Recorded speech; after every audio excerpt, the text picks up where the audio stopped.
some discussion on whether Mad Life or any of the supports will bring out a support pick. Bard is actually very good in the 1v1. Blitz would be sick to watch. Probably not great. Kench in the mid lane. Her fake was playing back in the day. But the Draven has been locked in. And we look at yesterday, Huni did not let Prey have Draven, and he's going to get AP later, but start with the Doran's Blade.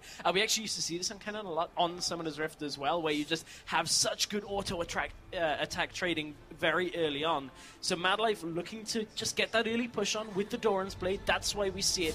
It allows you now to trade very effectively onto the minions, and you kind of just ignore a lot of the actual champion trading fairly early on. Yeah, so actually going with this setup as well, I expect him to max W over Shuriken, because it's very actually difficult to land that, as we saw. Will be stopped on minions in the same way that Mystic Shot will be in Ezreal. So actually just going for those autos, following with Electrical Surge, will probably be what Mad Life is looking for, but Prey manages to get these minions down a little faster than him. Mad Life has actually gone for the W first, so is going for what we were just talking about. Ward goes down, cutting the ability for Mad Life to put vision. And look at Mad Life actually not looking to rush, but he's taking so much damage from it. Man. And Prey's going to hit level 2 first to get the punish off, because Mad Life already took so much damage from the initial trade from Prey. Right, and this was Mad Life realizing he'd already lost that push, so he was conceding so much room just holding the empowered Shuriken as he is now, because he knows he's going to push into turret. The problem is, on this map, the turrets do different amounts of damage. The melee minions will die to 2 turret shots each without an auto attack. The ranged minions will die with 1 plus an auto. If pretty much anything touches those ranged minions, 1 tower shot will kill it. Yeah, basically, if the melee minions even, which do so little damage, you are not getting those casters at 1-2-5. 2 minutes 25 rather, and 1:15 is the respawn on that. So Prey will be trying to camp over that when he continues to push up. Mad Life finally gets the auto down with the W follow-up, but the only way he's ever going to get the stun is if Prey is out of position for the Thundering Shuriken, or is in range for Mad Life to go for his E. Oh, this is going horribly wrong for Mad Life. He didn't get any of those melee minions there. He's still not 100% on last hitting under the turret. And normally, a couple of CS here and there, you may think, oh, it's not that much of an issue. But look at how many he's losing. Look at the gap that has already opened up. We're only on the 4th wave now, the 5th joining. 22 CS to 12 at this point. Mad Life is falling so far behind on the minion game, but he is starting to get some damage onto Prey, but it doesn't do too much this early on. Yeah, right now the win condition has shifted for Mad Life from keeping the CS even to maybe looking for an all-in at level 6, trying to first Prey down for the kill. Ooh, this is dangerous here. Ooh, Mad Life has gone past the minions. Gets the stun down, but he's in range of tower, so he can't really go all-in on Prey.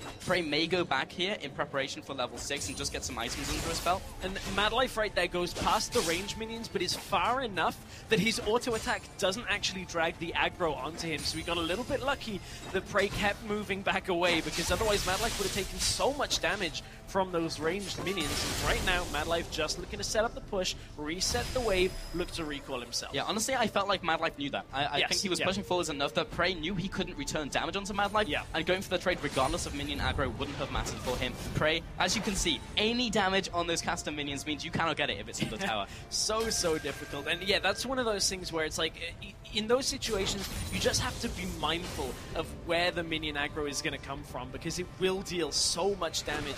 And if a full wave of 3 ranged minions starts attacking you, every single attack is going to be the equivalent when the 3 of them attack as 1 champion.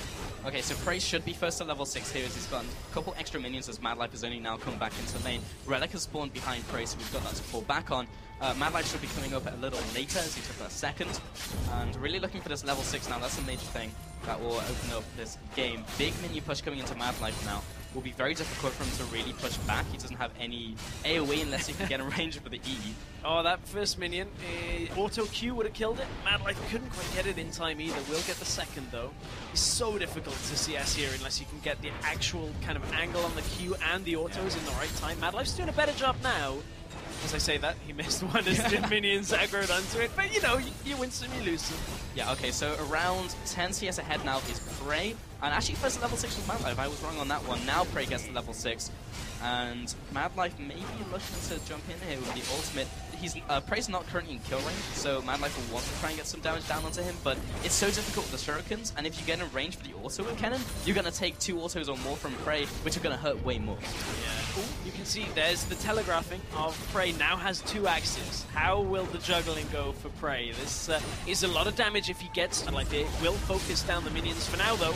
Taking so much down, stand aside as well. I actually feel like Prey could have gone in for an extra auto down to Mad Life, but was paying respect, being so near the turret, also with the level 6 of Mad Life. But again, he's not in kill range, so definitely Prey could have gone for one more auto, maybe even 2.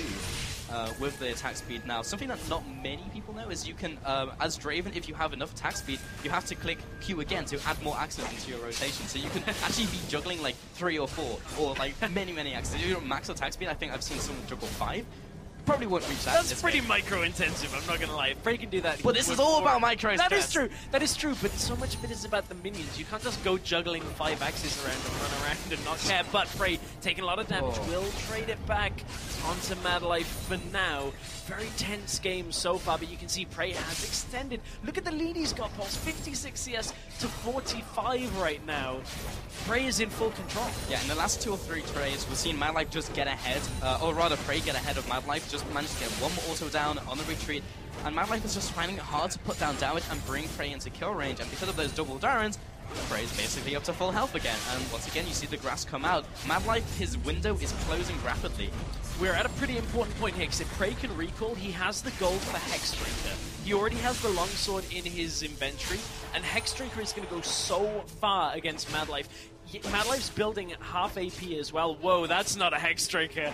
That is not a Hexdrinker at all. That is a BF sword that he picks up on Draven. He wants to win this with a kill right now and make sure he can just take out the minion wave as fast as possible and just go fully ham on Mad Life at this point. I'm a little surprised at this. Yeah, that's interesting. And now Mad Life goes back. Does he pick up Seekers? He's got 1200. He could complete it, plus then go for added damage if he wants it. Yeah, is it worth with the opponents at 70 CS though? Because Seeker's Arm Guard kind of crap basically by itself. Okay.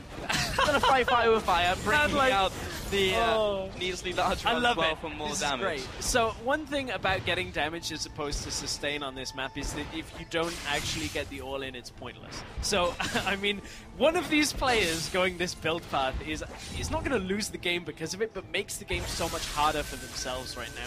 If Mad Life can somehow get, you know, a full ult channel off onto Prey, if he can get that W stun and then continue to just do damage, it could be okay, but, I mean, Mad Life's in a tough position. Prey actually just needs to farm this out to win. So important just right there, Mad Life took the Relic at full health while he was down there, so that's been denied for Prey. So if Mad Life takes a fight over on Prey's sides of the map, he won't have that to fall back on, and will be able to just go on this uneven playing field. I love what Prey did right there. He had 2 marks in the storm, so he actually backs off to try and get Mad Life to come into W range. The same's going to happen again. Look at Mad Life trying to come out of Fog of War just to proc the stun and follow up with damage, but Prey last time efficiently traded the auto back. Will ult the wave just to make it push. He's going to recall. Yeah, he's going for the CS win. He's either going to recall here or just wait for the wave to reset.